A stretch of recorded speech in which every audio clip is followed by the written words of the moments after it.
Rusijos 3 dienų specialiai karinė operacija Ukrainoje sueina jau 3 metai. Viena vertus, tai yra ganėtinai liūdna sukaktis, nes tiesiog pasimato, kiek ilgai trunka šitas tiesiog beprasmis, barbariškas ir tiesiog psichopatiškas Rusijos puolimas prieš nieko dėtą taiką ukrainiečių tautą, nes vėlgi niekada nepamirškit. Čia nėra kažkoks Putino ar stebuklingo oligarcho ar dar kažko karas. Čia yra Rusijos tautos karas. Nes jeigu jie nenorėtų šito karo, jie tikrai galėjo jau seniausiai kažką apie tai padaryti, nuvers Putiną dar kažką. Vien turint galvoj, kaip greitai į Prigožino pusę perėjo rusai, vos tai prasidėjo kažkoks susikilimas. Bet šis video ne apie tai. Kaip beisi ne apie tai, koks yra tiesiog absoliutus pažeminimas Rusijai, tai, kad ši specialioji karinė operacija, kuri turėjo trukti ten kelias dienas ir būti tiesiog pergalingas blitzkrigas, kuriame ten ukrainiečių tauta su duona ir druska turėjo pasitikti rusų išvaduotojus.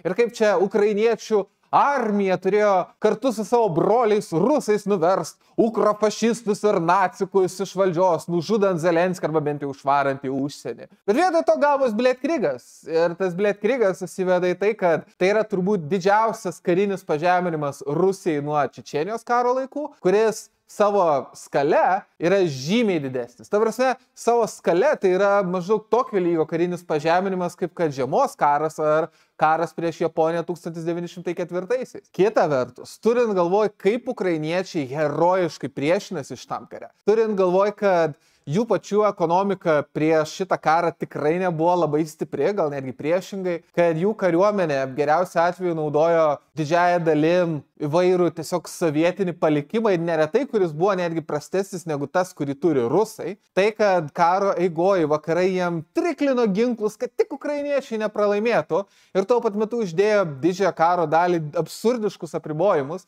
kad ukrainiečiai kažkur negali pult, kažkada negali pult, negali kažkur tų ginklų naudoti, taip toliau ir panašiai. Tai, kad ukrainiečiai vis dar laikos, yra tiesiog įkvepiantis pavyzdys mums visiems, ką gali padaryti tauta, kuri nori laisvės, kuri nori eiti savo keliu ir kuri nėra nusiteikus, kad tokie tiesiog gyvuliški užkariautojai kaip rusai ateitų ir sunaikintų jų tautą, jų identitetą, jų istoriją, kurią beje tie patys rusai jau kelius šimtus metų tiesiog outright bando pavogti, tuo pat metu neigdami, kad Ukraina iš vis kad nors egzistavo kaip valstybė. Į ką aš tiesiog galiu atsakyti, Kievo Rusia? Bet vėlgi, šis video ne apie tai. Ir vėlgi, trečioji sukaktis ir kai aš rašinėjau šitą video, turiu pripažinti, sukaktis dar nėra atėjus. Kai šitas video išeis, aišku, jau bus turbūt kelias dienos po sukakties. Ir vėlgi šiuo metu, kai aš rašinėjau šitą video, jau eina kalbos apie kažkokias taikos dėrybas, kur ten Trumpas nori kalbėti su Putinu į dėrybas, lygtais neįtraukdamas nei Zelenskį, nei ES, taip good luck with that. Bet esmė yra ta, kad karas vyksta ir mano nuomonės dar vyks tikrai kurį laiką, bet vat yra šis sukaktis, tai yra 3 metai ir vėlgi, sakau, man yra labai simboliška, kad 3 dienų specialioji karinė operacija trunka jau 3 metus. Ir aš norėjau padaryti kažkokį tai video šią progą.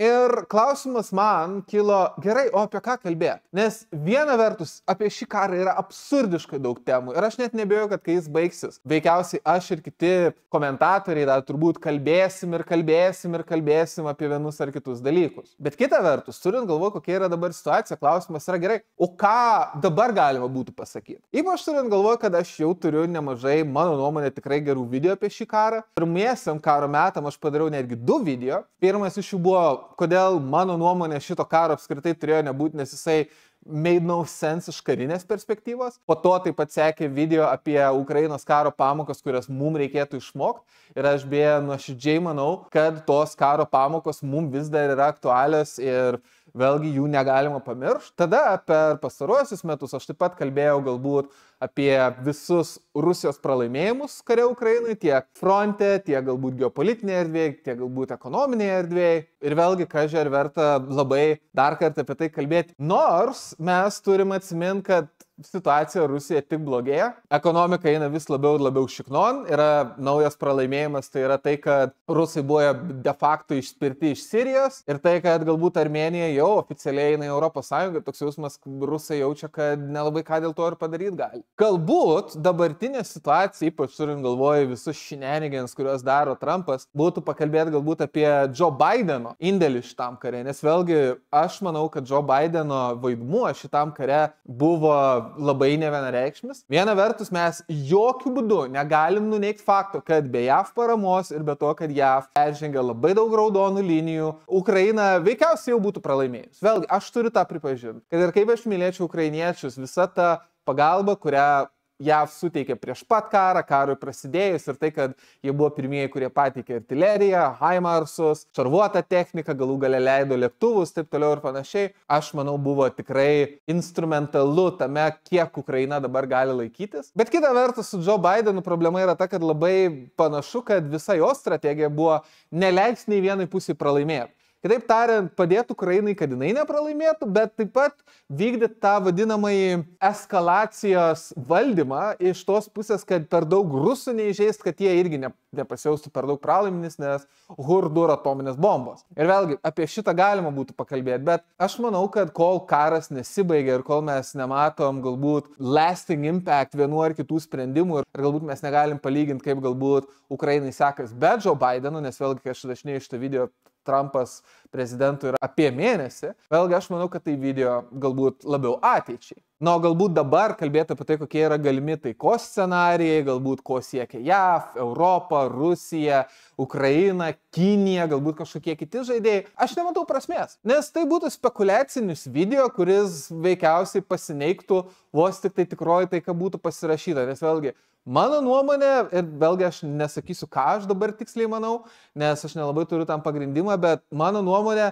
šitas karas tikrai truks žymiai ilgiau negu visi mano. Aš manau, kad Trumpo ir Putino dėrybos veikiausiai niekur labai neves. Ir ta prasme kažką dabar prognozuoti, ypač turint galvoje, koks neprognozuojamas yra Trumpas, aš nematau prasmės. Bet vėlgi, aš jau remblinu, nežinau kiek minučių apie tai, kokiom temom aš nematau prasmės kalbėti. O jūs veikiausiai jau matėt pavadinimą ir veikiausiai jūs jau suprantat, link kur aš turėčiau judėti. Ir judėti turėčiau prie to, kad vėlgi per pirmą Ukrainos karo metų sukaktį aš kalbėjau apie tai, kad karas Ukrainoje neturėjo jokios karinės logikos.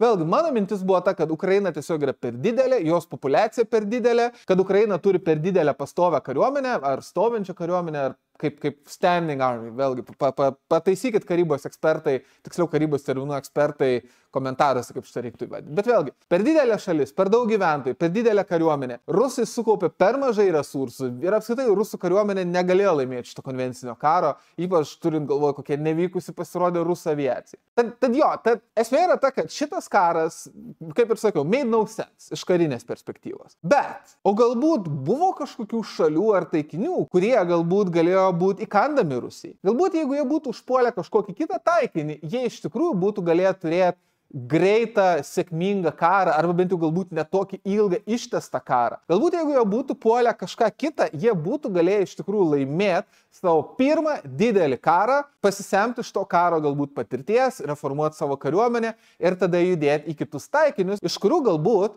eventually galėjo būti ta pati Ukraina. Nes vėlgi, Rusija tikrai neslepia, kad jie turi nesveikas imperinės ambicijas ir su mielu noru norėtų atkurti didingąją Rusijos imperiją, kad ir ką tai turėtų reikšti.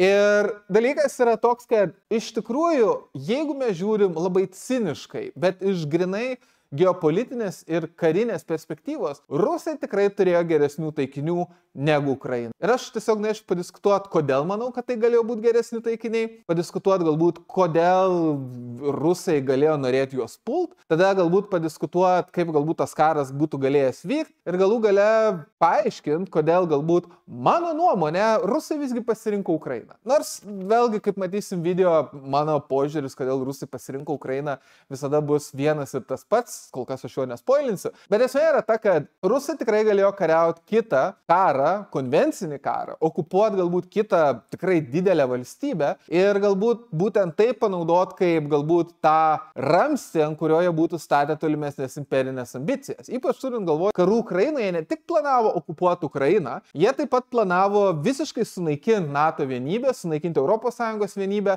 pasirūpinti, kad JAF ir vakarai išsigastų Rusijos, nes vėlgi vakarai ir NATO, jiegi tokie bailiai yra. O vat, Rusija yra didybė, galinga kariuomenė, o Putinas žaidžia 4D geopolitinius šachmatus, kol vakariečiai, tie višgiai Europos ir nevykėliai tingų stori amerikiečiai, jie tai čia žaidžia geopolitiniam šaškiam. Va, Putinas yra tas didysis herojus, tas didysis lyderis. Ar aš drįsiu pasakyti imperatorius, kuris atstatys Rusijos imperiją. Ir viskas gavos tuo, kad tiesiog gavos blėt krygas. Tai esmė yra ta, kad ar galėjo būti kitas karas, kurį rusai šiaip galėjo laimėti objektyviai, nes pergalė jų atveju reiškia tiesiog tos šalies aneksiją ir panašiai. Ir galbūt kodėl visgi rusai pasirinko Ukrainą. Vėlgi, aš šitoje vietoje, kad būtų kažkokios taisyklės šitai diskusijai, aš turiu pabrėžti, kad aš kalbėsiu tik apie karus, kuriuos Rusija galėjo pradėti konvenciniam priemonėm ir kurie būtų baigėsi tos šalies faktinė okupacija. Kitaip tariant, jeigu mes kalbam apie kokią nors Siriją, vėlgi, ten buvo ekspedicinės rusų pajėgos, kurios palaikė vietinį režimą. Vėlgi, tai nebūtų buvęs tas toks didis pergalingas karas. Tada galbūt kitas dalykas, kurį aš atmesiu, tai visus Wagner ir rusų nuotykius Afrikoje. Vėlgi, jie ten iš tikrųjų veikia absoliučiai, tenka pripažinti, kai kuriais atvejais ganėtinai efektyviai. Ir vėlgi, jie palaikė nemažai vietinių karo vadukų ir perversmų. Ir jie realiai Afrikoje vykdo 21 amžiaus Afrikos kolonializmą, kas yra hilarious, nes jie imperializmų kaltina vakarus. Bet, šitai vėlgi galbūt čia yra tema kitam video. Bet esmė yra ta, kad mano taisyklė yra konvencinis karas su konvenciniam pajėgom, kuris baigęs tos šalies okupaciją. Nes realiai tai de facto buvo jų tikslas Ukrainai. Tad remiantis šitom taisyklėm, pasižiūrėkim, kokie galbūt galėjo būti žymiai geresni taikiniai negu Ukraina. Ir pradėsim turbūt nuo, mano nuomonė, pačio akivaizdžiausio varianto. Ir tai yra Kazachstanas. Nes vėlgi, esmė yra ta, kad Kazachstanas yra valstybė, kuri iš tikrųjų prabuvo turbūt Rusijos imperijos sudėty panašiai kaip Ukraina, o gal netgi ir daugiau. Ir dėl šitos priežasties, jeigu mes pasižiūrime Kazachstaną kaip valstybę, mes matom, kad Kazachstanas yra integruotas į Sovietų Sąjungos / Rusijos infrastruktūros, logistikos sistemas. Turbūt ne ką prašiau negu Ukraina, gal netgi truputėlį geriau. Ką vien pasako, kad Kazachstane savo laiku buvo daugybė rusų karinių bazių.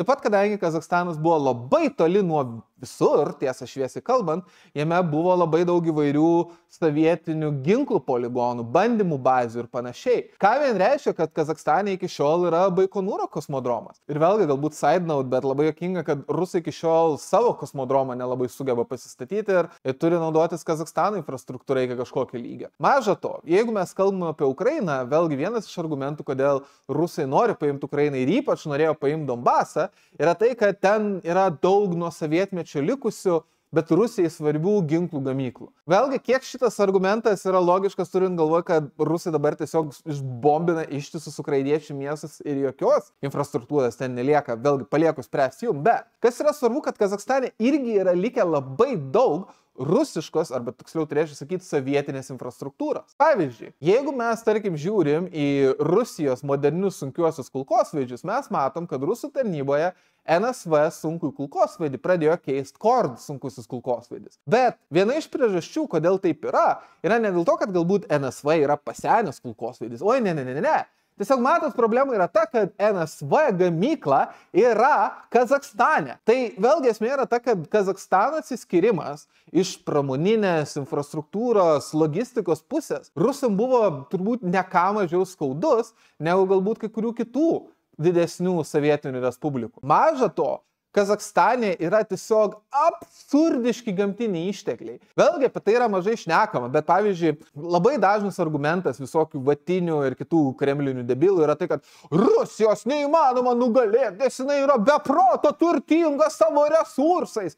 Bet tada tu pasižiūri, kad Kazachstanas, taip galbūt jis neturi tiek daug visko, bet jis turi palyginamai. Ir įsivaizduot, kad čia Rusija yra vienintelė šalis su tokiais resursais, kai vėlgi Kazachstanas turi palyginamus resursus, Kanada turi palyginamus resursus, Australija turi palyginamus resursus. Vėlgi tai nėra labai teisinga. Bet iš kito galo žiūrint, kuo daugiau resursų prisigrebė rusai, tuo savaime, aišku, jie daugiau gali jų naudoti ir savaime, aišku, jų oligarcham būtų labai faina, jeigu jie galėtų turėti dar daugiau dalykų, kuriuos galėtų pardavinėti su praktiškai nykstamai mažom sąnaudom. Dar ko būtų palankus Kazachstanas yra tai, kad, kaip ir minėjau, Kazachstanas yra labai toli. Jis jau yra taip vadinamoje vidurinioje Azijoje. Ir dalykas yra toks, kad vėlgi, jeigu ten būtų prasidėjęs plataus masto karas, plataus masto konvencinis karas, aš beje turiu pabrėžti, vėlgi, aš manau, vakarų atsakas būtų buvęs tikrai žymiai mažesnis, negu kad buvo, pavyzdžiui, Ukrainos atveju. Nors, jeigu rusai pasimtų Kazachstaną iš galbūt strateginės geopolitinės perspektyvos, turėti dar šitą didžiulę žemės masę su didžiuliais resursais, iš tikrųjų būtų gan rimta pergalė rusam. Aišku, aš sakydamas, kad tai yra toli nuo visur, aš galbūt tam tikrą prasme sakau, kad vakariečiai yra rasistai, galbūt viduriniosios Azijos atžvilgių ir tiesiai šviesiai kalbant, aš manau, taip tikrai yra, bet galbūt kas dar, Rusijai būtų palanku, kad vėlgi, Rusija Ukrainai kariauja tarsi prieš brolišką tautą. Vėlgi, iki karo buvo galbūt truputį šizofreniška, bet labai įdomi rusiška propagandos linija, kad rusai ir ukrainiečiai yra tie patys žmonės ir Ukraina tiesiog yra kažkokia tai vos ne dukrelė paklydėlė, kurią rusai turi pastatyti atgal į savo vietą. Bet vis tiek tai yra broliška tauta, tiesiog rusai turi pramokyti ukrainiečius pagarbos ir priminti jiems savo vietą, o Ukrainos vieta tai yra būt Rusijos tarnaitė, kurią rusai nuolatos prievartauja. Beje, kas yra labai įdomu, panašus argumentas yra ir apie lietuvius, kad rusai, lietuviai, čia broliškos tautos, čia mums nereikia priešintis rusam, vis tiek mes esame beveik broliai rusam, gal geriau būkim po Rusijos partnerių. Bet nesvarbu, kodėl aš tai miniu. Jeigu rusam pateisint, kodėl jie galbūt su žemė lygina ištisus savo broliškos ukrainiečių tautos miestus, vėlgi galbūt gali kelti kažkokių klausimų ir panašiai, ir vėlgi jų propaganda šitoje vietoje bando išsukti, kad visi gerieji ukrainiečiai, kurie supranta, kad rusai yra broliai, jau seniai pabėgę yra į Rusiją ir dabar čia lygina tiesiog ukrofašistų miestus ir visi, kurie liko, yra priešai, nacikai ir juos reikia visus eksterminuoti, nes mėka tai yra didesnioji dalis ukrainiečių. Tai Kazachstane, jeigu jau vakariečiai turi truputį racistišką požiūrį į Kazachstaną, tai patikėkit manim, Rusijoje rasizmas į tuos čiurkas yra neįtikėtinas. Vėlgi, aš žinau, kad čiurkos yra labiau šiaurėje į Sibirę, bet vėlgi Rusijoje, kiek aš suprantu, siaurakius labai neretai, bet kokius siaurakius tiesiog vadina čiurkom. Ir dalykas yra toks, kad jeigu Rusija būtų norėjus ten vykdyti genocidą, tai ten būtų buvę žymiai lengviau pateisinti ir su liūdėsiu tenka pripažinti, kad vakarų atsakas į tai irgi būtų buvę žymiai mažesnis. Na, o pabaigai, kodėl galbūt Kazachstanas būtų geras taikinys, vėlgi labai paprasta priežastis, kad Kazachstanas, kad ir nepriklausoma valstybė, jinai niekada neturėjo labai stiprios centrinės valdžios. Vėlgi tiek Kazachstano kariuomenė, tiek valdantieji sluoksniai, vėlgi beveik iki pat karo Ukrainoje jie nemaža dalim buvo vos ne kažkokio lygio priklausomi nuo Rusijos politinė ir panašia padėtim. Ir tas labai gerai pasimatė, ir čia mes perinam turbūt prie vinies visam šitam naratyve, tuo,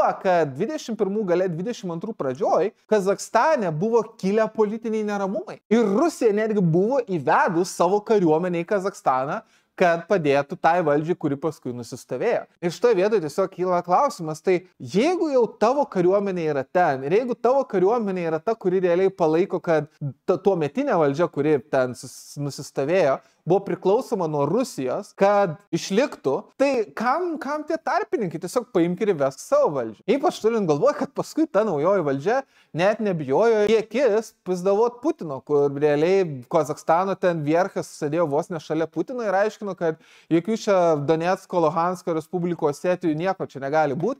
Turi būti gerbiamas valstybių suvereniteto principas. Tad šitoj vietoje tiesiog kyla klausimas, kodėl Kazachstanas nebuvo pirmas taikinys, kai rusai buvo tiesiog idealioj pozicijoje 21 gale 22 pradžioj paimti tą valstybę. Nes vėlgi jie stabilizavę tuometinę Kazachstano valdžią, savo pajėgas, kuris įvedė, tiesiog išvedė. O kodėl išvedė? Na, turbūt akivaizdu, kad rusai tuo metu jau puikiai žinojo, kad puls Ukrainą ir turbūt tiesiog turėti kažkokias tai pajėgas, kuriuo akivaizdžiai reikės Ukrainoje, Kazakstane, jiem turbūt nebuvo jokios logikos. Bet tada follow-up klausimas būtų, o tai kodėl ne Kazakstanas, ne vietoj Ukraino? Ir aš manau, šitoje vietoje tiesiog išlenda tam tikra prasme Rusijos tiesiog vėlgi tas pats kazakstaniečių nuvertinimas, vėlgi tas pats rasizmas kazakstaniečių atžvilgių. Turbūt rusų požiūris yra toks, kad jeigu Kazakstano valdžia gali egzistuoti tik tai tokia atveju, jeigu rusų kariuomenė jos parėmė, tai vėlgi vadinasi Kazakstano valdžia tiesiog gali paimti ir bet kada nuversti. Tai kitaip tariant, Kazakstanas ta didžiulė valstybė, ta galbūt resursais turtinga valstybė, vėlgi tiesiog tu gali ją pasimti, kada tu norėsi. Ir tokiu atveju, jeigu mes traktuojam, kad Ukraina einant į priekį galbūt po truputį modernizuoja kariuomenę, galbūt po truputį trina Rusijos įtaką ir taip toliau ir panašiai, galbūt tiesiog buvo laikoma, kad Ukraina yra turbūt labiau urgent taikinys negu Kazakstanas. Nes vėl, ką tas Kazakstanas padarys, pasidarys kariuomenę, nuspręs, kad reikia gintis nuo Rusijos, ką jūs juokaujate, čia tiek čiurkos, čia nevykėliai kažkokie žmonės. Tik tai esmė yra ta, kad dabar, kai realiai rusai sudegino absoliučią didumą savo kariuomenės Ukrainai, Kazakstanas savo ruoštų visą laiką stiprino savo kariuomenę. Vėlgi, ar jeigu Rusija sugalvotų užpult Kazakstaną, Kazakstanas apsigintų? Nu, čia yra geras klausimas. Bet šitoje vietoje išlenda antra dėlionės dalelė, kuri veikiausiai yra ta pati Kinija. Vėlgi, mes turim suvokti, kad Rusija iš principo yra regioninė galia. Vėlgi, tas regionas yra suknistai didelis, bet tai yra regioninė galia. Ir esmė yra ta, kad iš Kinijos perspektyvos mes turim suvokti, kad Kinija neturi tiek daug resursų. Ir Kinijos viena iš didesnių geopolitinių agendų einant į priekį buvo būtent kažkaip užsitikrinti vienus ar kitus išteklių tiekimus. Dėl to jie labai aktyviai dirba Afrikoje, aktyviai dirba Pietų Amerikoje, aktyviai dirba toje pačioje Rusijoje ir vėlgi Sibire kiniečių yra be proto daug. Bet, kas yra taip pat svarbu, labai panašu, kad Vidurinioji Azija taip pat tam tikrą prasme pereina iš rusų įtakos zonos į kiniečių įtakos zoną. Ir turint galvoj, kad rusai be kiniečių pagalbos, be kinietiškų jenų ir taip toliau ir panašiai veikiausiai būtų jau seniai pralaimėję šitą karą vien ekonomiškai, šitą karą turiu galvo Ukrainos karą. Jiem pyktis su Kinija nėra jokios prasmės. Ir dėl to veikiausiai tiesiog yra traktuojama, kad Kazakstanas yra perėjęs iš galbūt rusų įtakos zonos į kiniečių įtakos zoną. Ir jeigu rusai kažką bandytų daryti Kazakstane, jie geriausiai staigiai netektų kiniečių paramos. O kas žino, gal netgi kiniečiai be kažkokio lygio įvestų savo kariuomenį į Kazakstaną, vien tam, kad išlaikytų ten esančius resursus. Bet vėlgi, vienaip ar kitaip, Kazakstanas užpultas nebuvo. Ir priežastis, kaip ir sakau, veikiausiai susiveda į tai, kad rusų nuomonė Kazakstanas ar taip bet kada gali būti paimtas. Ir galbūt dėl to, kad ten galimai yra kiniečių įtakos zona. Na, o jeigu jau kalbam apie Vidurinę Aziją, tai pabaikim su likusiam 4 Viduriniosios Azijos valstybėm. Ir vėlgi iš principo argumentai, kodėl verta jas pult, yra labai panašus į tuos, kas yra pasakytina apie Kazakstaną. Savo laiku vėlgi ten buvo integruota rusiška, tiksliau sovietinė infrastruktūra, vėlgi ten yra iki lygiai kažkokio lygio vienokie ir kitokie gamtiniai resursai. Galima būtų tas šalis pasiekti per Kaspijos jūrą, tad vėlgi net su ribotom Rusijos galimybėm projektuoti galę vėlgi toks karas yra iš tikrųjų realistiškas. Kas dar yra svarbu, kad veikiausiai kažer irgi ten būtų labai didelis pasipriešinimas, nes ta prasme tos valstybės yra turbūt vienos skurdžiausių valstybių pasaulyje. Su kariuomenėm, kurios yra vos gyvos. Maža to, kadangi tos vos gyvos kariuomenės ten dar su visokiais islamistais, su sukilėliais turi kariauti. Kaip suprantu, ten taip pat ir jau yra vieni ar kiti rusiški kontingentai, kurie ten, kaip suprantu, yra taikdariai. Vėlgi, aš iš tikrųjų netgi tiksliai nežinau, aš tik tai pamenu, kad kai prasidėjo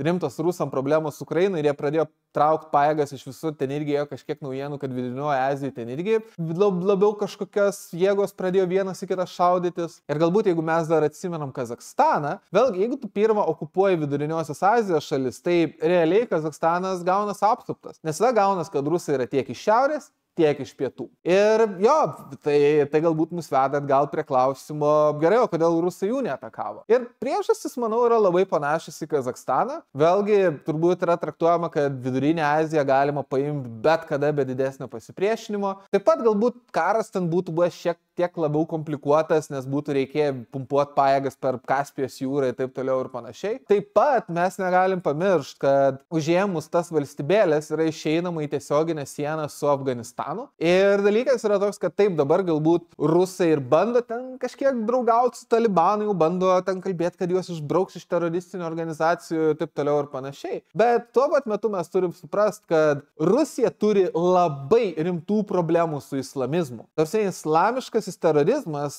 toj pačioj Rusijoje yra turbūt ne ką mažesnė problema negu ukrainiečiai. Po galais iki karo Ukrainoje pagrindinius teroro išpolius Rusijoje darydavo islamistai, nes vėlgi rusai yra okupavę nemažai islamo žemių Šiaurės Kaukaze. Ir taip galbūt, žinot, tas pats Kadirovas gali apsimesti, kad jis yra didis rusas, bet jeigu tik tai jis pajus, kad Putino valdžia yra silpna, aš nenustepčiau, jeigu jis bandytų formuoti ten kažkokį ten Ičkerijos ar kažkokį panašų ten kalifatą, ten, kur dabar yra Čečėnija ir aplinkinės respublikos. Tad išeiti tiesioginę sieną su Afganistanu, kuris yra tiesiog vieta, kur praktiškai tiesiog veisės islamo teroristai, kažkai rusam būtų labai apsimokėję. Gal jom visai naudinga turėti tą buferį, kur galbūt kitos valstybėlės yra suinteresuotas neįleisti islamistų, nes jie tiesiog jų valdžias nuverstų. Na ir galų gale mes turim tą patį Kinijos argumentą, kad vėlgi jeigu Kazakstanas galbūt po biškį virsta Kinijos įtakos sfera, galbūt Vidurinioji Azija irgi yra tokioje pat pozicijoje. Bet vėlgi, jeigu mes žiūrim realistiškai,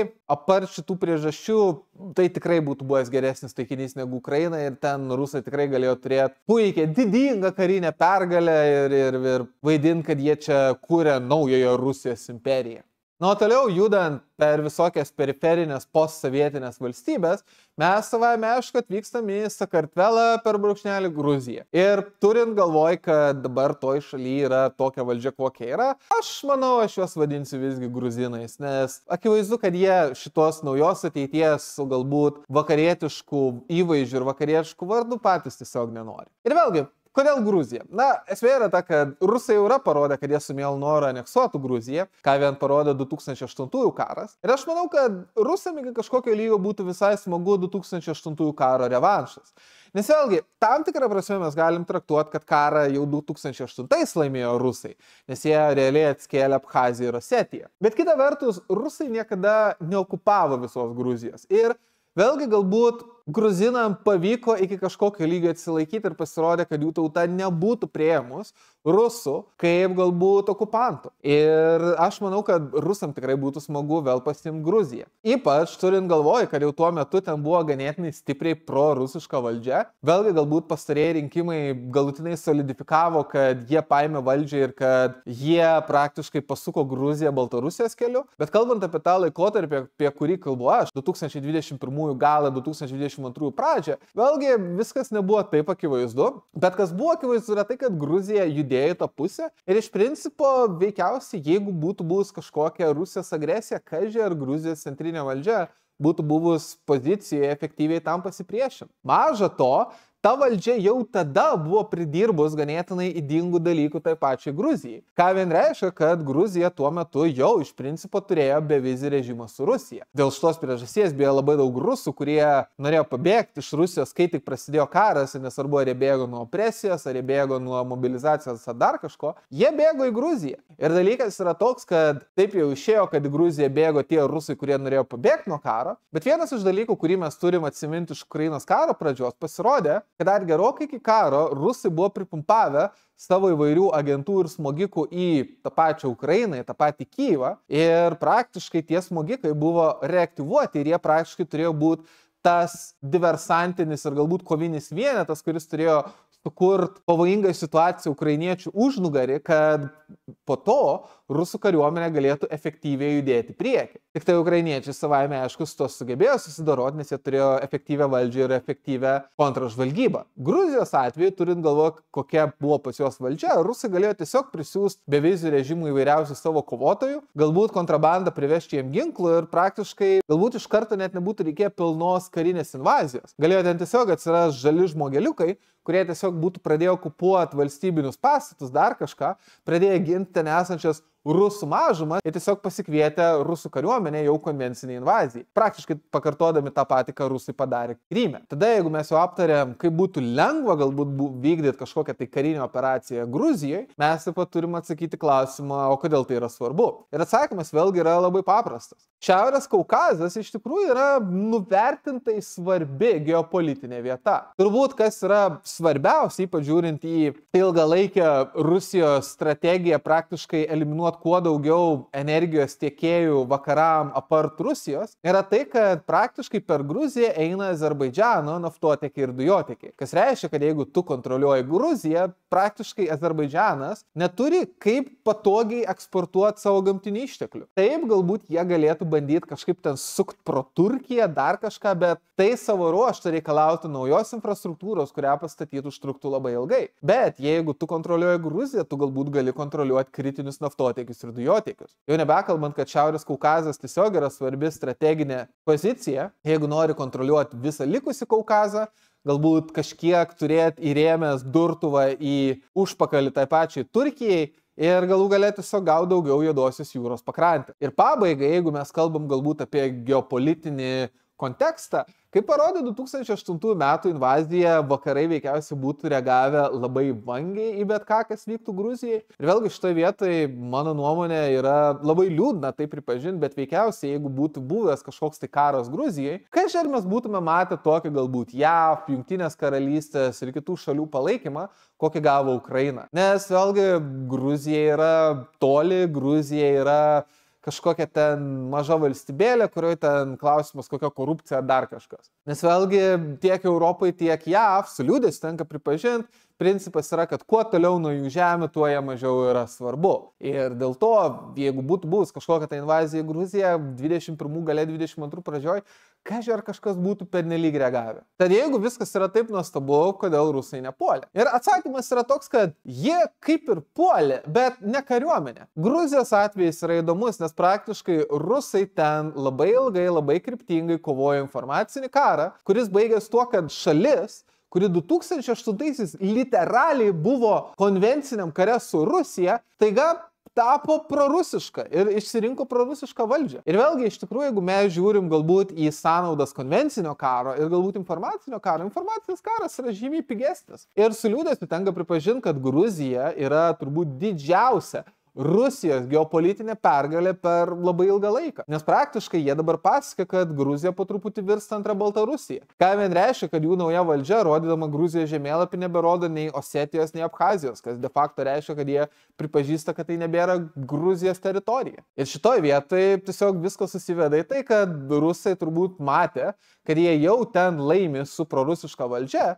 Tad galbūt žiūrint hipotetiškai jie galėjo vykdyti labai sėkmingą karinę operaciją ten, bet kam? Žymiai pigiau ir žymiai paprasčiau yra tiesiog nupirkti vietinę valdžią ir paskui po truputį sudoroti visą opoziciją, realiai ala Lukašenka style. Dėl to tos invazijos ten nebuvo. Bet tai taip pat nereiškia, kad gruzinam nuo to bus geriau, ar kad ten nebus represijų, ar galbūt dar kažko. Ypač, jeigu galų gale Gruzija su Rusija pasirašys kažkokią tai, kaip ten yra ta vadinama bendros valstybės sutartį, ar sąjunginė valstybė, ar ką ten Lukašenka yra pasirašęs. Vėlgi, jeigu Rusai bus pakankamai blogai, gruzinai bus pasiusti kariauti prieš Rusijos priešus. Kaip beje bus ir su Baltarusiais anksčiau ir vėliau, nors Lukašenka reikia pagirti, kad jis sugeba to kažkaip išvengti. Bet vėlgi, esmė yra ta, kad gruzinai išsirinko tą partiją, nes realiai viskas Gruzijoje susivedė į tai, kad arba balsuokit už mus, arba Rusija išbombins Gruziją, kaip kad išbombino Ukrainą. Ir su liūdėsiu tenka pripažinti, kad su gruzinais tas suveikė. Ir jo, tik tai problema yra ta, kad, kaip rodo istorija, tie, kas paukoja laisvę dėl savo saugumo, galų gale netenka abiejų. Ir tiesiog man yra gaila gruzinų, kurie iš principo netekia savo laisvės, iš pradžių gaus represijas, o galų gale turės siųsti savo karius kaip mėsą į nesibaigiančius rusų puolimus, kurie žymiai labiau mėsai nori naudoti ką nors kitą, negu tos pačius rusus iš galbūt Piterio ar Maskvos.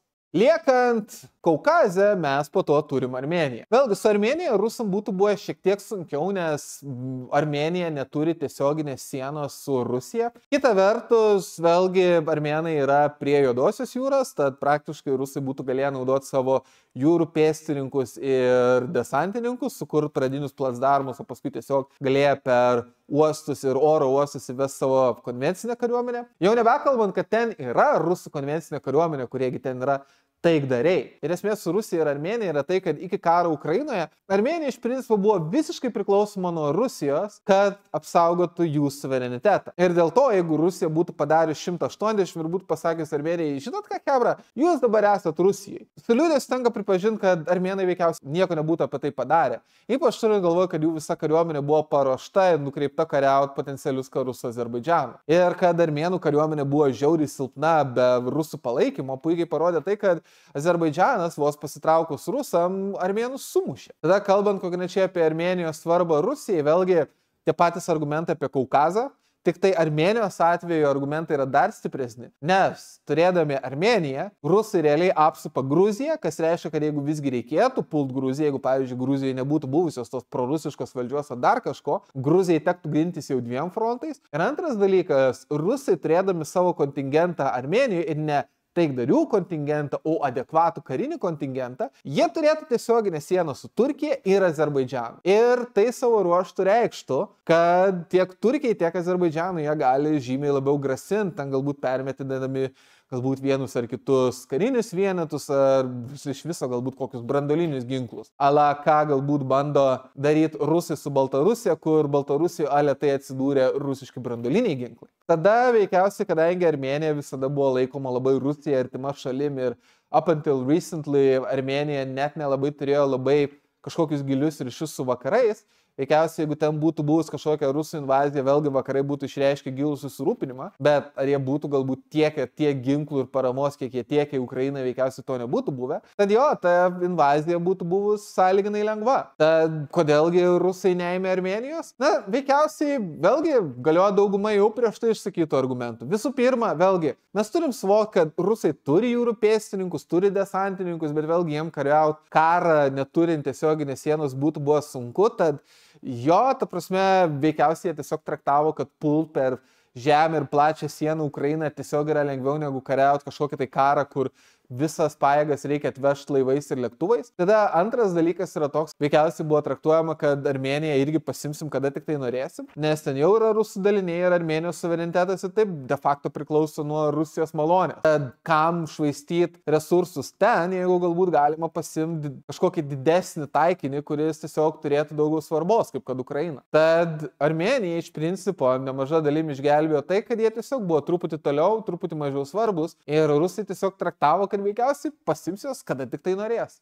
Na ir pabaigiant Kaukazą, turbūt reiktų pakalbėti apie Azerbaidžaną. Ir Azerbaidžanas yra labai savotiškai pozicijai, nes kalbant, kodėl reiktų imti Azerbaidžaną, priežastis yra viena ir labai paprasta, ir tai yra nafta. Vėlgi, Baku ir aplinkui esantis regionai yra žiauriai turtingi iškastinių kūrų. Iki tokio lygio, kad Antram pasauliniam kare tai buvo realiai pagrindinis sovietų naftos šaltinis. Iki tokio lygio, kad Baku norėjo paimti netgi vokiečiai 42 metais. Tad argumentas, kodėl reiktų imti Azerbaidžaną, yra akivaizdus. Praktiškai tai reikš, kad jie pasimtų buvusi pagrindinį sovietinį naftos regioną. Added bonus yra tai, kad tokia atveju veikiausiai sukurtų antrą frontą Gruzijai, veikiausiai galėtų žymiai labiau grasinti tai pačiai Armėnijai, Turkijai. Gal kas yra įdomu, jie tada turėtų tiesioginę antžeminę sieną su Iranu ir turint galvoj, kad Iranas, kaip mes vėliau pamatėm, tapo ganėtinai svarbiu Rusijos sąjungininkų pardavinėjant Rusijai galbūt dronus ir galbūt kitas technologijas. Vėlgi turėti antžeminę sieną ir galbūt nuties kažkokią tai traukinių liniją ar kelią irgi būtų buvę visai naudinga. Nes dabar praktiškai prekyba tarp Irano ir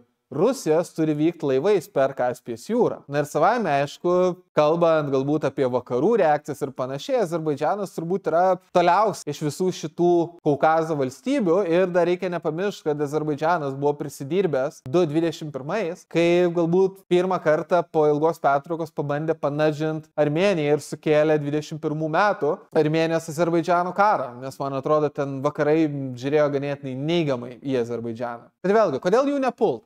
Čia, kas yra įdomu, pagrindinis argumentas, apart to, kad vėlgi Azerbaidžanas yra truputį toliau ir taip toliau ir panašiai, yra Turkija. Nes esmė yra ta, kad vėlgi aš turiu visą video apie tai, kaip Turkija tiesiog gaidina Putiną. Ir esmė yra ta, kad Azerbaidžanas praktiškai yra jau pripažinta, kad tai yra Turkijos įtakos sferos dalis. Ir labai gali būti, kad galbūt vakarai nebūtų labai parėmę Azerbaidžano, bet kas turbūt būtų nutikę, kad Azerbaidžanas būtų gavęs didžiulę turkų karinę pagalbą. O gal ten netgi būtų atsiradę vienokie ir kitokie turkų savanorių daliniai, kurie galbūt techniškai nepriklausytų turkų kariuomeniai, kad nebūtų tiesioginio Turkijos-Rusijos karo, bet būtų tiesiog turkų proksis, kurie galbūt laikytų frontą Kaukaze. Nes kaip galbūt rodo Čečėnija, Gruzijos karas, kad jeigu tu nesugebi laimėti karo Kaukaze greitai, tai yra kalnuose greitai, vėlgi kalnai yra žiauriai lengva pozicija gintis, net jeigu tu neturi kažkokių sunkių ginklų ar dar kažko, ką beje įrodė vėlgi tie patys čečėnai ir gruzinai. Tad vėlgi, jeigu rusam nebūtų pavykęs greitas pirminis puolimas, o jiem klausimas, ar jis būtų pavykęs, turint galvoje, kad Azerbaidžane praktiškai nėra rusų dalinių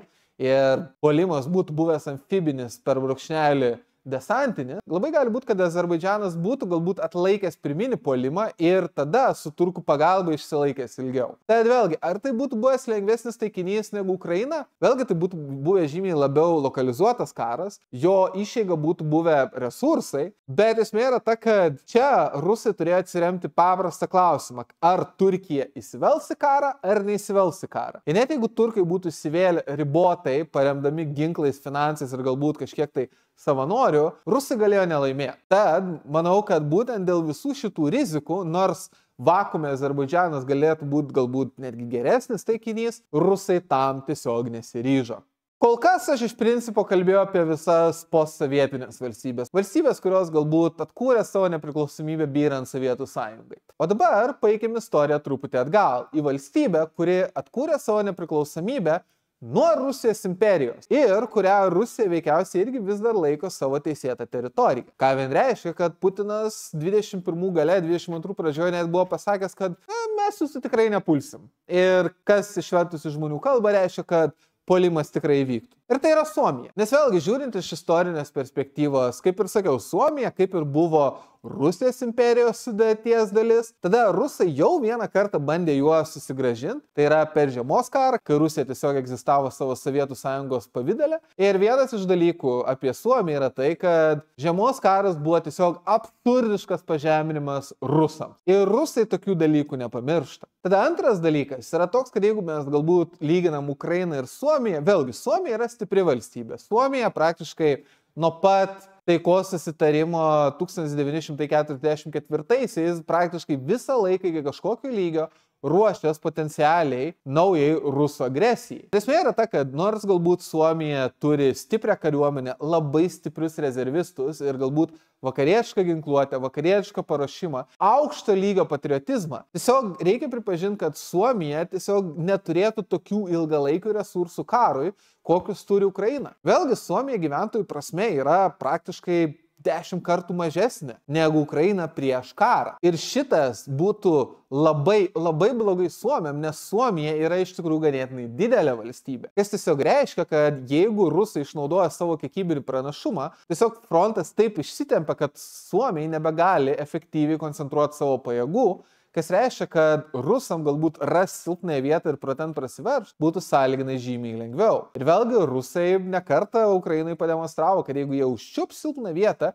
jie ten paspaus ir tikrai galės prasiverš. Tik tai visa laimė, kad Ukraina turi tiek daug žmonių ir tiek daug kariuomenės, kad galų galėje gali sustabdyti tą puolimą. Bet jeigu galbūt tų rezervų nebūtų, galbūt rusam iš tikrųjų pavyktų kažkas biški geriau negu Blitzkrigas. Tada galbūt kalbant iš geopolitinių implikacijų, ką mes turim suvokti, kad jeigu rusam visgi pavyktų okupuoti Suomiją, jie labai stipriai pasigerintų savo pozicijas Baltijos jūros regione. Jie prašo tokiu atveju visiškai kontroliuotų šiaurinę Helsinkio įlankos pusę, kas realiai reiškia, kad bet kokie Estijos gynybos planai nueina velniop, nes rusai tiesiog gali išmesti desantą bet kur šiaurės Estijoje, kai iki tol galbūt Estija tiesiog turėjo rūpinti savo rytinę sieną. Kas dar svarbiau, Tokiu atveju rusai turi tiesioginę antžeminę sieną su Švedija, kas reiškia, kad jie tokiu atveju galėtų sutelkti pajėgas Švedijai tolimesniam puolimui galbūt į Skandinaviją. Ir svarbiausia yra tai, kad 21 gale, 22 pradžioj Suomija vis dar buvo neutrali valstybė. Ir vėlgi, galbūt jeigu toks karas būtų įvykęs, galbūt NATO atsakas būtų panašus, koks buvo Ukrainoje,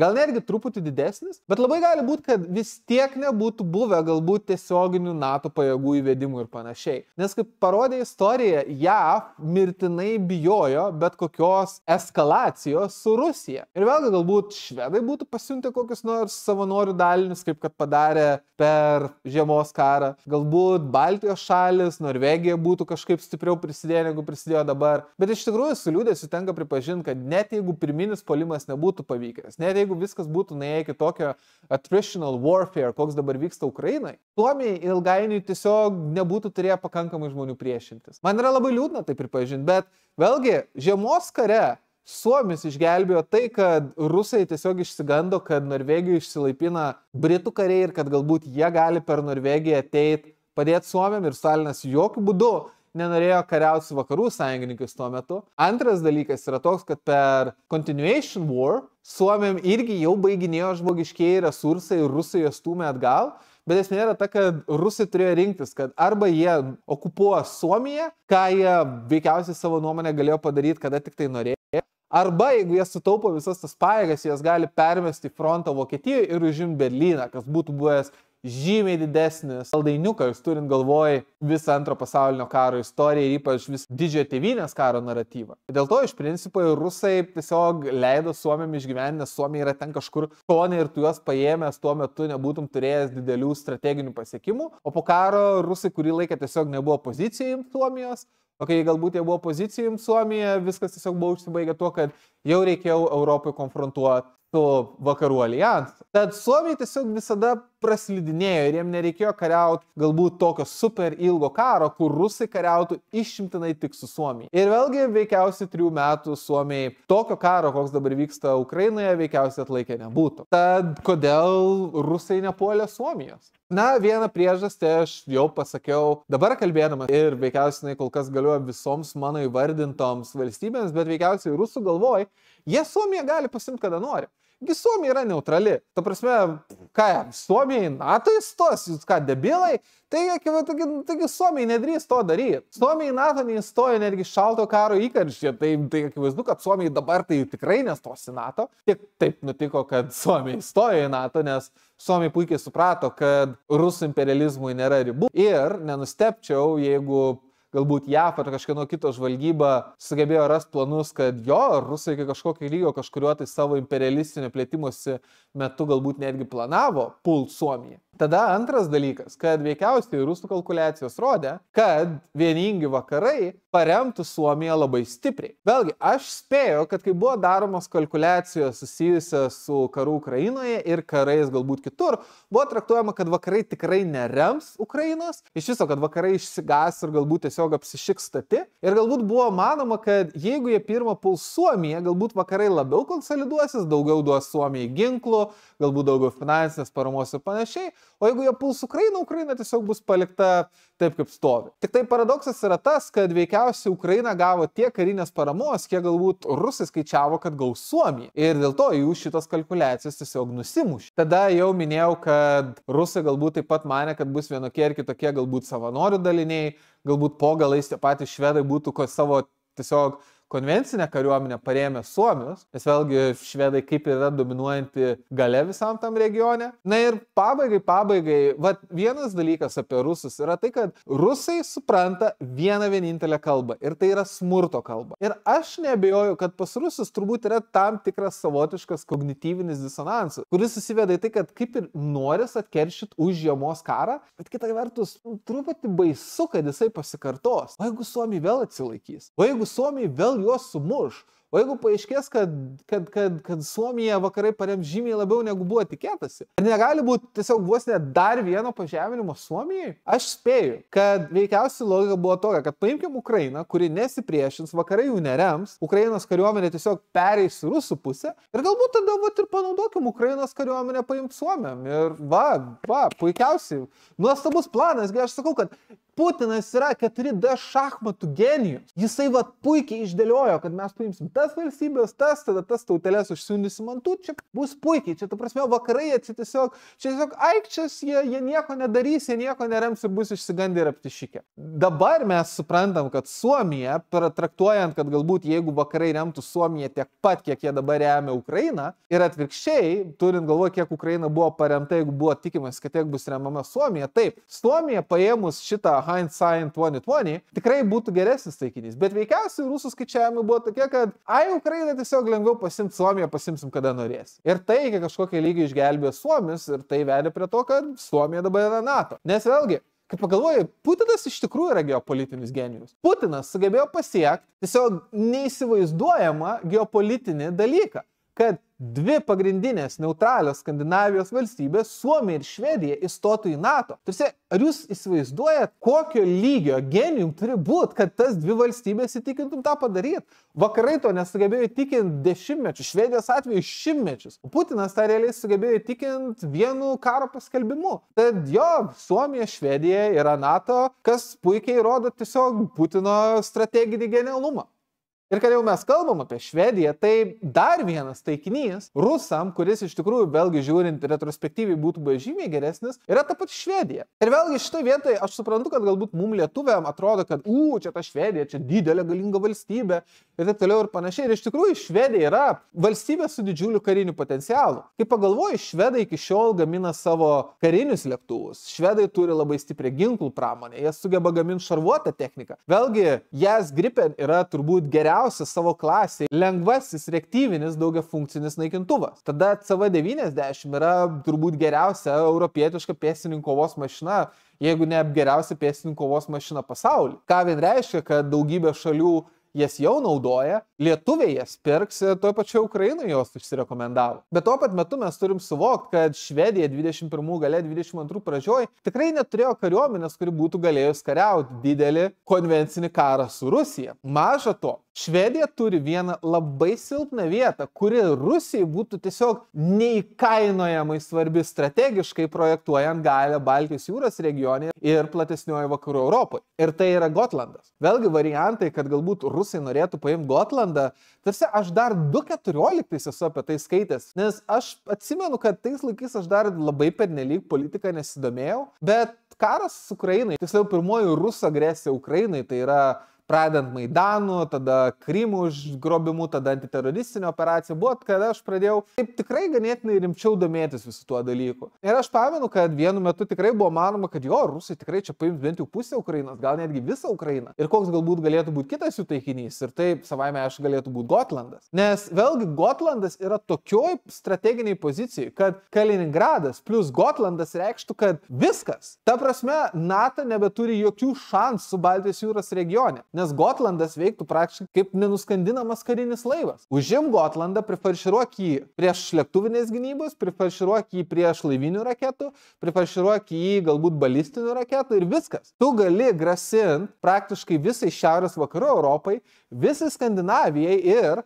praktiškai jeigu jau Suvalkų koridorius būtų buvęs sunkiai gintinas prieš Gotlando okupaciją, tai okupavus Gotlandą, Gotlandas plus Kaliningradas reikštų, kad NATO neturi jokių šansų apginti Baltijos šalis, nes visiškai eliminuojamas bet koks laivų judėjimas Baltijos jūroje į Baltijos šalis. Ir esmė yra ta, kad aš labai gerai pamenu, kad buvo daug mąstymų, kad Gotlandas būtų turbūt netgi dar logiškesnis taikinys rusams negu tos pačios Baltijos šalis po to, kai Rusija okupuotų Ukrainą. Ir jo, ir su liūdėsiu tenka pripažinti, kad švedai kažkai ar būtų buvę pozicijoje nuo to apsiginti. Nes jeigu aš gerai pamenu, iš Gotlando švedai netgi buvo išvedę savo kariuomenę ganėtinai ilgam laikui. Man atrodo, tik tai gal dabar į Gotlandą švedai grąžina savo kariuomenę. Vėlgi, jeigu koks nors Švedijos išeivis mane dabar žiūrit, arba pakomentuokit, arba brūkštelkit man ir jūs žinote, apie ką aš dabar kalbu. Bet esmė yra ta, kad Švedija galbūt turi didelį potencialą karinę prasme ir karinės industrijos prasme, technologijų prasme. Ir jų visuomenė tikrai netoleruotų tokio dalyko. Vėlgi, ką vien reiškia, kad švedai labai greitai persiorientavo iš neutraliteto į NATO palaikymą, kai prasidėjo karas Ukrainoje, Ukrainai. Ką vien reiškia, kad švedai yra vieni didžiausių Ukrainos donorų. Bet su liūdėsiu tenka pripažinti, kad net susikaupus Švedijai, jeigu rusai sugebėtų vykdyti greitą amfibinį puolimą tik prieš Gotlandą, veikiausiai švedai nebūtų galėję kažko labai daug padaryti. Nes taip, galbūt jie turi aviacijos, galbūt jie turi laivų, bet to tikrai nebūtų užtekę. Ir iš principo, jeigu rusai būtų žemę Gotlandą, viskas būtų buvo labai paprasta. Jie būtų žemę Gotlandą ir būtų pasakę, kad švedai, jeigu jūs šakositės, mes tiesiog tol bombarduosim Iskanderais, kalibrais ir viskuo kitkuo Stokholmą, po gal tam pačiom galbūt planiruojančiom bombom, kol jūs tiesiog pripažinsit, kad Gotlandas yra teisėta Rusijos teritorija. Ir viskas, ką Švedija būtų padarius. Prašus NATO pagalbos. Vėlgi galbūt NATO būtų davus finansinę pagalbą, galbūt būtų davus kažkokios karinės ginkluotės, bet kad NATO dėl Gotlandų būtų įsivėlus tuo metu į tiesioginį karą su Rusija, manau, tikimybė yra ganėtinai maža. Galbūt. Bet kita vertus, turint galvoje visą tą eskalacijos managementą, labai gali būti, kad viskas būtų susivedę, kad švedam būtų pasakyta, gerai, atiduokit rusam Gotlandą, bet už tai Švediją mes priimsim į NATO. Kas vėlgi būtų sukūrę ganėtinai įdomią situaciją, kad vėlgi yra Lake NATO, bet jos vidury realiai yra nenuskandinamas rusų karinis laivas, tai yra Gotlandas. Bet sakyčiau, kad tokios agresijos tikimybė buvo ir su liūdėsiu tenka pripažinti, kad Rusija veikiausiai būtų buvus visai sėkminga. Tad jeigu strategiškai viskas yra taip logiška, kodėl rusai to nepadarė? Ir aš manau, kad čia susidėlioja keli argumentai, kurie tam tikrą prasme aidi prieš tai buvusius argumentus, bet aš vis tiek juos pakartosiu. Visų pirma, Švedija yra neutrali. Pagal Švedija tuo metu buvo neutrali daugiau kaip 200 metų. Ir jūs manot, kad švedai stos į NATO?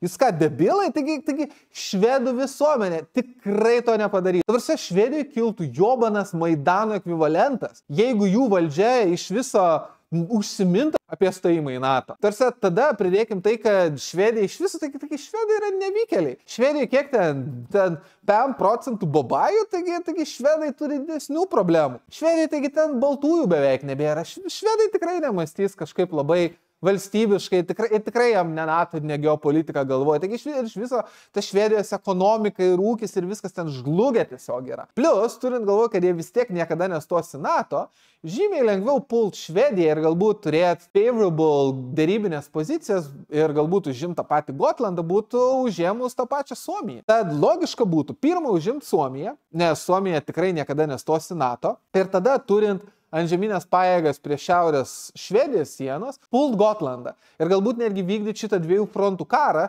kuris baigtųs tuo, kad švedų pajėgos turi persiskirsti dalis gint Gotlandą, dalis gint šiaurės Švediją ir vėlgi rusai tokiu atveju gali leveragint tai, kad rusų kariuomenė tiesiog yra didžiulė, o švedų populiacija net nėra tokia didelė. Jeigu atmintis neapgauna, gal 5 kartus didesnė negu Ukrainos, kai teritorija Švedijos yra didžiulė. Plus pulti Švediją būtų lengva, nes švedų infrastruktūra yra labai gera. Tada, jeigu Švedija yra lengviau pulti užėmus Suomiją, tai taip pat Švedija būtų lengviau užėmus ir Baltijos šalis. Vėlgi aš netgi apie tai kalbėjau savo video apie tai, kodėl įvairios šalis turi tiesioginį interesą gint Lietuvą ir kitas Baltijos šalis. Yra tai, kad jeigu Baltijos šalis yra okupuotos, tai švedai atsiduria labai blogoje pozicijoje, nes įvairios galbūt vidutinio nuotolio rusų raketinės sistemos, tiek kreiserinės raketos, tiek balistinės raketos gali pasiekti tą patį Stokholmą iš galbūt vakarų Lietuvos, vakarų Latvijos. Tad vėlgi, kam pradėti nuo Švedijos, jeigu pirmą galbūt galim okupuoti Ukrainą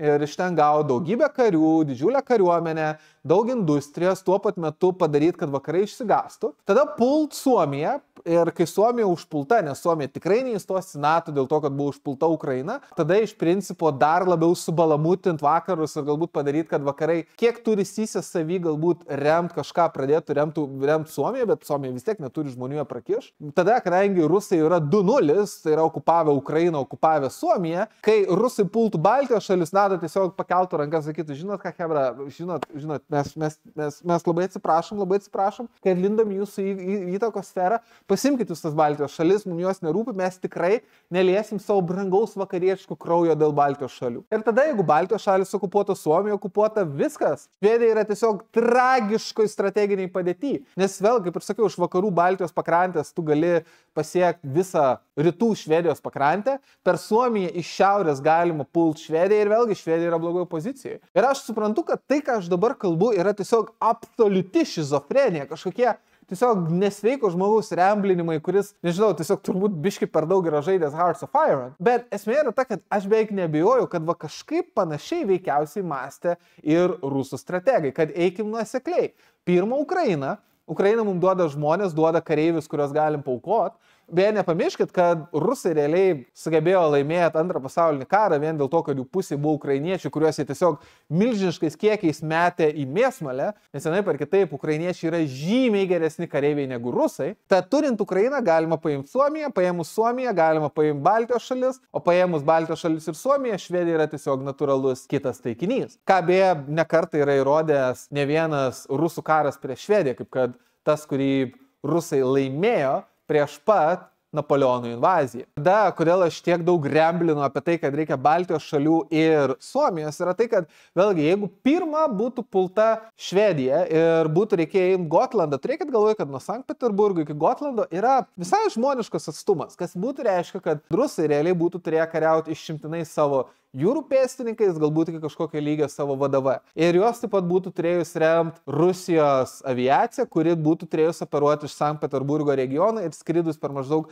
vidurį Helsinkio įlankos. Vėlgi veikiausiai estai su suomiais nebūtų padarę neskraidimo erdvės, bet vėlgi būtų buvus didžiulė tikimybė įsivelt galbūt į konfrontaciją su NATO, jeigu rusai būtų bandę skraidyti kažkaip tiesiai. Iš tai vietoj vėlgi galbūt Baltijos jūros laivyno būtų užtekę nugalėti jungtinį Švedijos laivyną ir jungtinę Švedijos aviaciją, bet tuo pat metu labai gali būti, kad švedai būtų infliktinę ganėtinai rimtus nuostolius Baltijos jūros laivynui. Ir vėlgi, jeigu žiūrėt pagal paprastą logiką, netekt galbūt kažkiek tiesiog reguliariosios kariuomenės dalinių ir galbūt kažkiek šarvuotos technikos okupuojant Suomiją ir okupuojant Baltijos šalis, yra tiesiog pigiau negu netekt galbūt brangių laivų ir brangių kareivių ir brangių lėktuvų kariaujant praktiškai jūrų karą Baltijos šalyse. Tad jo, dėl to tai nebūtų buvus tiesiog paprasta invazija. Tai būtų laimima invazija ir veikiausiai rusai būtų laimėję, kad ir su didžiuliais nuostoliais, bet po šito karo Baltijos jūros laivynas turbūt labai ilgai nebūtų atsigavęs. Na ir pabaigai, vėlgi Švedija yra žiauriai stipriai suintegruota su vakarų Europą. Vėlgi tu pasižiūri į galbūt Švedijos infrastruktūrą, Švedijos kelius ir kitką. Ta prasme, keliai, traukiniai, viskas eina į Norvegiją, eina į Daniją. Tai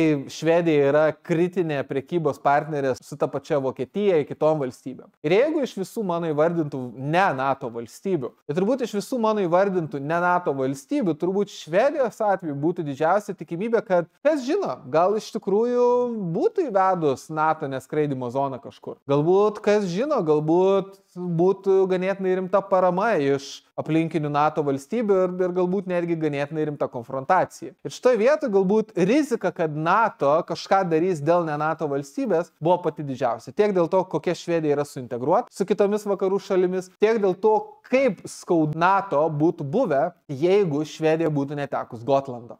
Ir taip mes atvykstam turbūt prie vienintelio realistiško taikinio, kuris šiame sąraše būtų NATO. Tai yra Baltijos šalių. Ir vėlgi, logikos čia yra ganėtinai daug ir yra ganėtinai paprasta. Visų pirma, tai yra nesuvestos sąskaitos. Dabar, jeigu tu pasižiūri rusišką propagandą, ypač modernę rusišką propagandą, vienas didžiausių dalykų, kurių rusai nekenčia po ukrofašistų savaime aišku, yra pribaltai. Nes pribaltai yra nedėkingi subžmonės. Tarsi, pribaltai, taigi čia iš vis kažkokie subžmonės, beždžionės, nevykėliai, jie niekada neturėjo valstybių. LDK iš viso yra rusiška valstybė, čia lietuviai bando rusų palikimą pavogti. Ir rusai pribaltam pastatė industriją, pastatė infrastruktūrą, pastatė mokslą. Ir tada tie niekšai pribaltai išstojo iš Sovietų sąjungos, iki kažkokio lygio inicijuodami sąjungos žlugimą. Ir dabar tie niekšai pribaltai dar drįso nueiti į NATO, drįso nueiti į Europos sąjungą, drįsta gyventi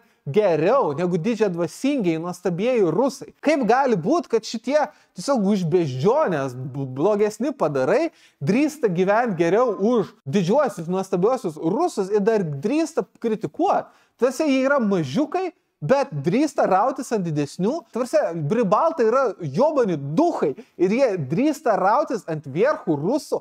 Čia juos reikia pramokyti. Ne, čia juos net nepramokyti reikia.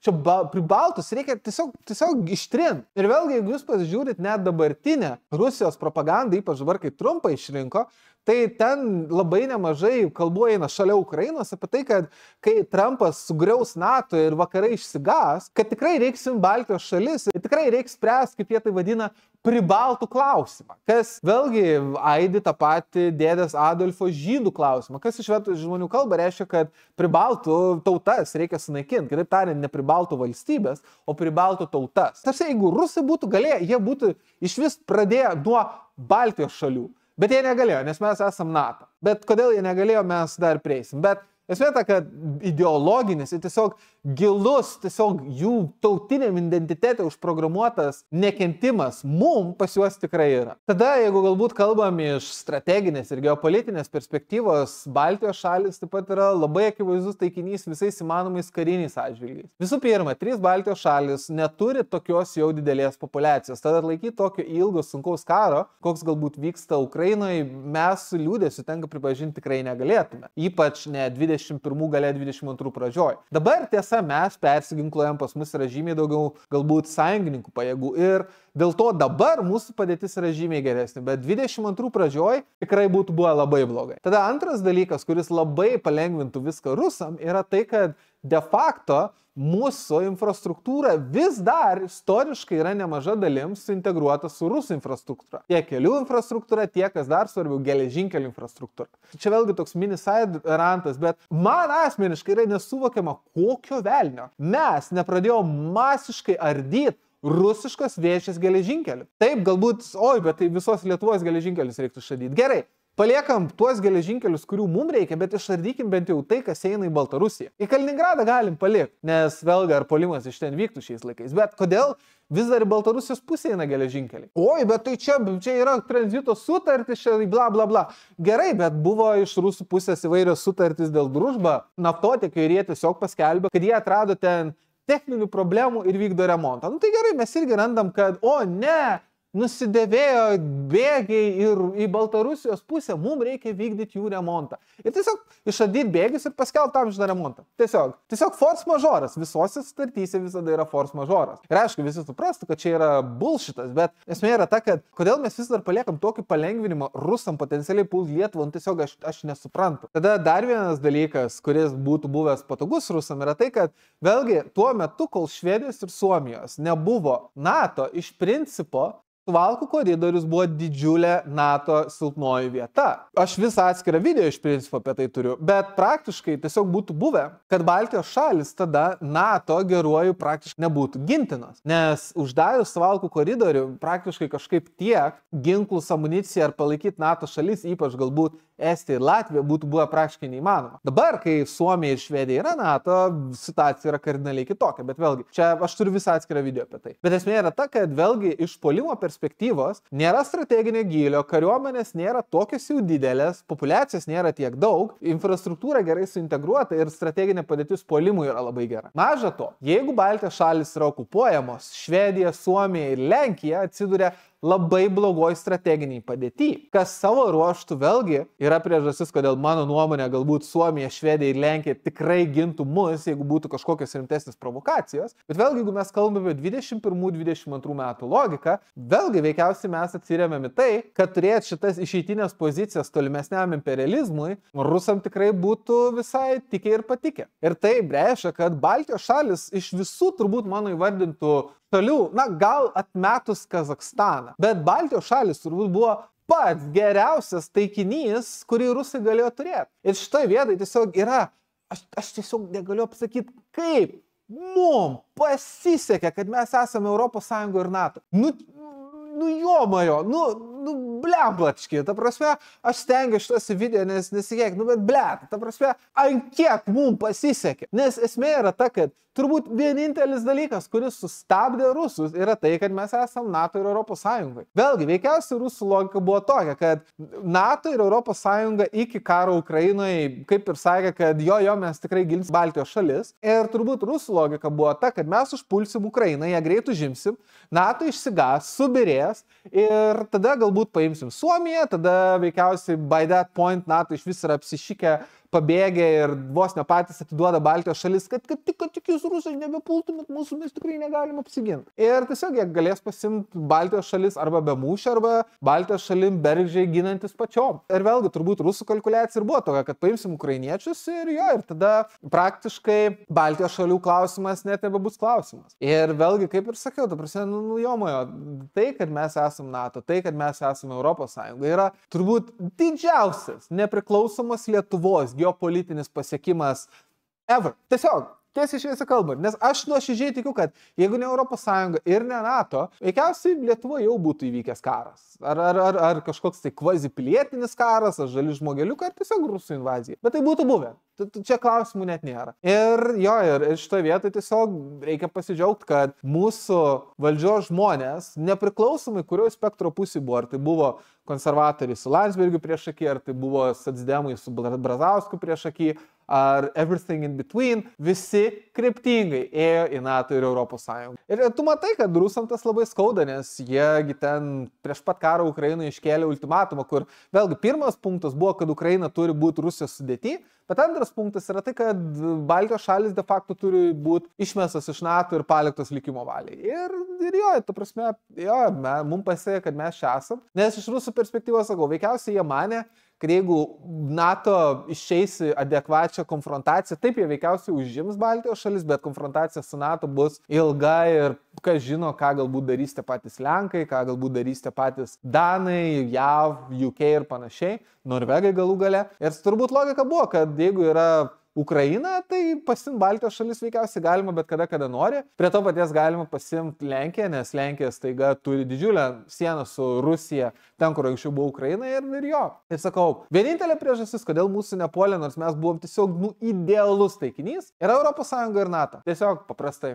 Tad jo, realiai mes ir matom, kad buvo daug nemažai geresnių taikinių. Vėlgi atkreipiu dėmesį, kad aš šitoje vietoje atmečiau Lenkiją, nes pulti Lenkiją jam iš tikrųjų būtų buvę ganėtinai nepalanku, nes jam būtų reikėję pulti veikiausiai iš šiaurės, iš Kaliningrado, ką Lenkai veikiausiai būtų bandę maksimaliai blokuoti. Ir galbūt iš Baltarusijos, bet vėlgi Lenkijos-Baltarusijos siena yra ganėtinai ribota, kas reiškia, kad praktiškai norėdami efektyviai užpulti Lenkiją, jie privalo pirmą okupuoti Ukrainą ir Baltijos šalis. Ir vėlgi tai yra priežastis, kodėl Lenkai taip stipriai remia Ukrainą ir kodėl Lenkų karinė vadovybė jau dabar yra pasakęs, kad jeigu bent vieną žingsnį Rusijos kariai peržengs į Baltijos šalių teritoriją, Lenkai tiesiog pradeda bombarduoti rusus. Tiek Sankt Peterburge, tiek Kaliningrade, tiek toj pačioj Baltarusijai, jeigu jie puola iš ten. Nes Lenkai puikiai supranta, kad Ukrainos ir Baltijos šalių egzistavimas yra tiesiog privaloma sąlyga, kad jiem išveng karo savo teritorijai. Tada vėlgi galbūt aš atmečiau tokią šalį kaip Mongolija, nes Mongolija tiesiog tiek Rusija, tiek Kinija yra patogu, kad tai yra tokia kaip ir buferinė šalis, ten ir taip ar taip nelabai kas yra.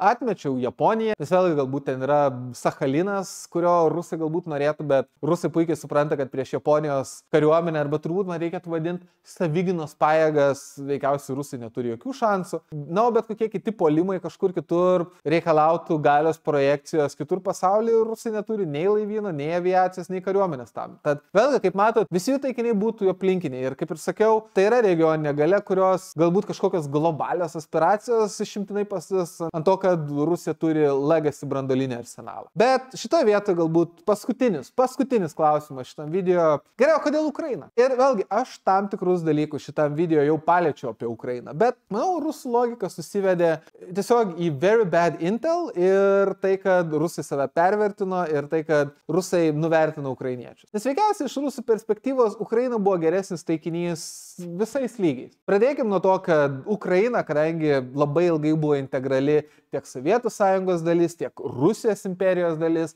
infrastruktūriškai yra žiauriai gerai suintegruota su likusia Rusija. Kas realiai reiškia, kad kadangi rusų logistika yra išimtinai pastatyta ant geležinkelių, kariaut karą jiem ten tiesiog yra lengva, nes visa infrastruktūra reikalinga kariavimui yra vietoj. Tada ant viršaus Ukraina galbūt gali iš šono pasirodyti, ypač 21 gale 22 pradžioje, kaip žiauriai politiškai nestabili valstybė. Vėlgi, viena didžiausių Ukrainos silpnybių, kuri buvo praktiškai nuo pat Ukrainos atsikūrimo iki pat dabar, dėl kurios tas pats Janukovičius galėjo iškilti kaip solidifikuotas, konsoliduotas rusų kandidatas, yra tai, kad Ukrainos partijos yra žiauriai kovingos ir jos nuolatos pykstas tarpusavį. Ir 21 galėtas buvo kaip niekada akivaizdu. Vėlgi Zelenskis buvo be proto nepopuliarus. Prieš jį ėjo Kyjivo meras, tai yra Kličko.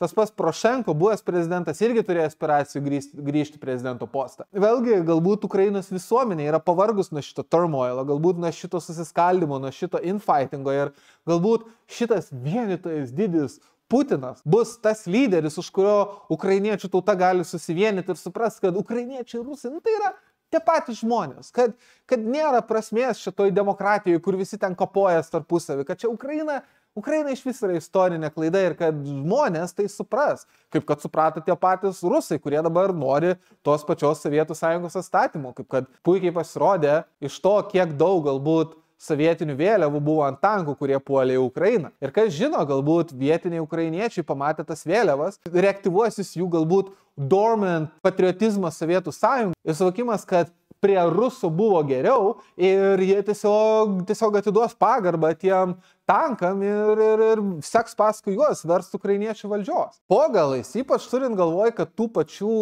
žmonių, kurie galbūt iki karo save identifikavo kaip rusus ir kurie kalbėjo išimtinai tik rusiškai, Ukrainai buvo labai daug. Ir ne vien Ukrainai, bet ir toj pačioj Ukrainos kariuomeniai. Vėlgi Ukrainos kariuomenė tuo metu atrodė silpna ir vėlgi atrodė, kad tai yra tiesiog sukežęs namas, kur tu tiesiog jį spirsi, susprogdinsi ten 14 tankų ir vėlgi tiesiog visa Ukrainos kariuomenė išsibėgios. Ir kad rusai labai to tikėjos, puikiai parodo jų pirmų karo dienų propaganda, kur maždaug įvairūs ten rusų apžvalgininkai aiškino, kad viskas čia Ukrainos politinė vadovybė pabėgo, karininkai pabėgo, kareiviai pabėgo arba karininkai paliko kareivius mirt fronte, kad čia nieks nenori kariauti, ukrainiečiai masiškai pasiduoda, ukrainiečiai masiškai pereina į rusų pusę, kad čia nieks Ukrainai tiesiog nenorės kariauti. Ir vėlgi galbūt galima buvo to tikėtis, nes per Gruzijos karą su liūdėsiu tenka pripažinti, labai daug gruzinų tiesiog pabėgo, metę savo tankus, šarvuočius ir panašiai, bet vėlgi, kadangi Ukraina turėjo 8 metus pasiruošti šitai agresijai nuo 2014, jie turėjo pakankamą patriotizmą, pakankamą susivienimą ir taip galbūt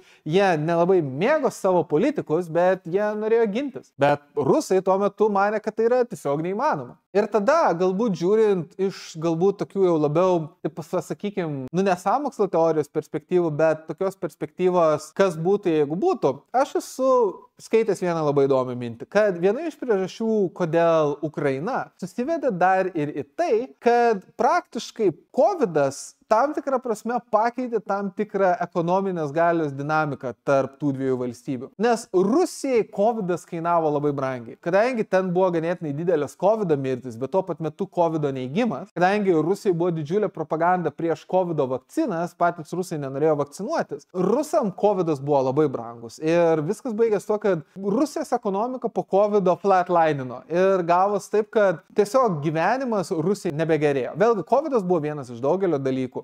Oligarchų valdymas, Putino valdymas, neefektyvi ekonominė sistema, korupcija ir taip toliau ir panašiai irgi visą tai benefitino. Bet realiai Rusijos ekonomika tuo metu darės vis silpnesnė ir silpnesnė. Ir istoriškai vienas iš argumentų ukrainiečiam, kodėl jiems reiktų būti Rusija, yra tai, kad rusai gyvena geriau negu ukrainiečiai. Ir prieš pat karą ukrainiečiai gyveno prasčiau negu rusai. Deja, su liūdėsiu aš tą turiu pripažinti, vėlgi žiūrint į BVP, algas, pensijas ir taip toliau ir panašiai. Bet Ukrainos ekonomika, kadangi jie pradėjo valytis nuo korupcijos, kad ir kiek jos būtų daug ir jos iki šiol yra daug, bet jie valos, kad ir su visa korupcija, dėka demokratijos, dėka laisvėjančių žiniasklaidos, dėka laisvėjančių teismų, dėka apskritai didesnių saitų su vakarais, Ukrainos ekonomika pradėjo kilti ir kilti žymiai geriau negu Rusija. Ir buvo tik laiko klausimas, kada ukrainiečiai pasidarytų turtingesni už Rusiją. Ir tada iš paprastų Rusijos žmonių perspektyvos turėjo kilti natūralus klausimas, kad palauk, kaip čia taip gauna? Mes turim šlovingai Putiną, kuris pakėlė Rusiją nuo kelių, bet viskas baigės to, kad Rusijai gyvenimas negerėja, o šitie chacholai, šitie kažkokie čia nevykėliai, ukrofašistai, nacikai kažkaip gyvena geriau, nes vėlgi Pribalto atveju išvada buvo ta, kad čia Pribaltai prisiskolino iš ES ir jie čia nevykėliai ir jie čia iš tikrųjų blogiau gyvena. Bet vėlgi, tu gali stumti šitą propagandą kiek nori, bet rusai vėlgi važiuoja į tą pačią Rygą, Jūrmalą, Baltarusiai masiškai važiavo į tą patį Akropolį ir jie mato, kad Baltijos šalyse gyvenimas yra geresnis. Ir jeigu jie matytų, kad vos tik tai Baltijos šalis nusisuko nuo Rusijos, jų gyvenimas pradėjo gerėti. Ir vos tik tai Ukraina nusisuko nuo Rusijos, jų gyvenimas irgi pradėjo gerėti. Tai gal iš tikrųjų nėra tas Putinas toks jau geras. Bet turėkit galvoje, kad visas revoliucijos Rusija kilo dėl to, kad tiesiog platesnioji visuomenė pamatė, kad jie gyvena šūdė ir kad valdžia tiesiog neefektyvi. Ir tiesiog Putinui reikėjo kažkokiu būdu užgliučinti Ukrainą iš tos pusės, kad neparodyt, kad jo režimas neefektyvus. Ir netgi priešingai. Parodyt, koks jisai efektyvus, koks jisai yra geopolitinis genijus, kaip jisai čia traiško tuos geoeuropistus, čia tuos nevykėlius amerikiečius. Pirmą okupuodamas Ukrainą, tada galbūt Suomija, Baltijos šalis, tada veikiausiai kažkurio momentu Lenkija, tada galbūt Švedija ir atkurdama šitą didžiąją Rusijos imperiją. Ir vėl galbūt Rusijos žmonių atžvilgių jiem nuo to gyvenimas nebūtų pagerėjęs. Turbūt priešingai. Bet kadangi tauta vienijasi aplink lyderį, kai galbūt jisai kovoja kažkokį tai egzistencinį karą, ir ypač lyderį, kuris galbūt laimi, vien pasižiūrėkit, kaip vokiečiai palaikė dėdį Adolfą 40-42 metais, ir jūs realiai pamatysit, kodėl Putinas tą darė. Jau nebekalbant, kad jeigu tu žiūri pagal Putino logiką, Ukrainos pramonė pereina rusų pusė, Ukrainos specialistai pereina rusų pusėn, Ukrainos kariuomenė didžiąją dalim pereina rusų pusėn, jie turi geresnės pozicijas pult tą pačią Lenkiją, Baltijos šalis, Suomiją, gali bet kada pasimti Kazakstaną, gali galbūt grasinti Rumunijai, Moldovai. Vėlgi, aš Moldovos nepaminėjau šitam video, bet vėlgi aš manau, kad Moldovos jie nebūtų galėję geruoju imti, kol Ukrainos nepaėmė. Bet esmė yra ta, kad Ukraina visam šitam vis tiek buvo linčpin. Dabar, žiūrint retrospektyviai, suprantant, kur kas buvo ir ypač suvokiant, kad ukrainiečiai buvo pasiruošę priešintis bet kokią kainą, tu suvoki, kad galbūt buvo geresnių taikinių nei Ukraina. Bet tuo pat metu, žiūrint iš tuometinės Putino ir jo aplinkos perspektyvos, tu supranti, kad jų logika buvo visiškai aiški ir jinai buvo visiškai pateisinama tam aidų kambarį, kurį jie savo įsikalbėjo ir aš nepabijos pasakyti, savo įsimelavo. Nes vėlgi, kaip aš nekartą esu sakęs, diktatūrose diktatoriai išmėto visus, kurie drįsta prieštarauti diktatoriui. Bet kadangi tai reiškia krūva jesmenų, net jeigu lyderis kalba kažkokius šūdus, kaip kad reikia užpulti Ukrainą, savai aišku, kad visi deliverins jam geras naujienas, kokia Ukraina silpna, kokia čia yra gera idėja, kaip ukrainiečiai perės į jų pusę. Bet, kaip yra sakoma, tokioje situacijoje visi jesmenina savo lyderiui, kai realybė yra ta, kad imperatorius yra nuogas. Bet tiek, kaip visada, ačiū, kad žiūrėjote. Paspausite nykštį aukštyn, užsiprenumeruokite šį kanalą, jeigu to dar nesate padarę. Kaip visada, kviečiu paremti šio kanalo veiklą YouTube ir Patreon platformose. Taip pat kviečiu jūs nepavargti remti Ukrainos, kad ir kokia galbūt būtų dabartinė padėtis, galbūt atrodo jau taikos derybos ar tie. Ne, tęskit paramą Ukrainai. Vėlgi, pirmą paremkit ukrainiečius, tada jeigu jums lieka pinigų, vėlgi ačiū už jūsų paramą, jinai pastaruoju metu buvo tiesiog fenomenaliai didžiulė. Na, o šiaip, kaip visada, ačiū, kad žiūrėjote. Iki kitų kartų. Čiau.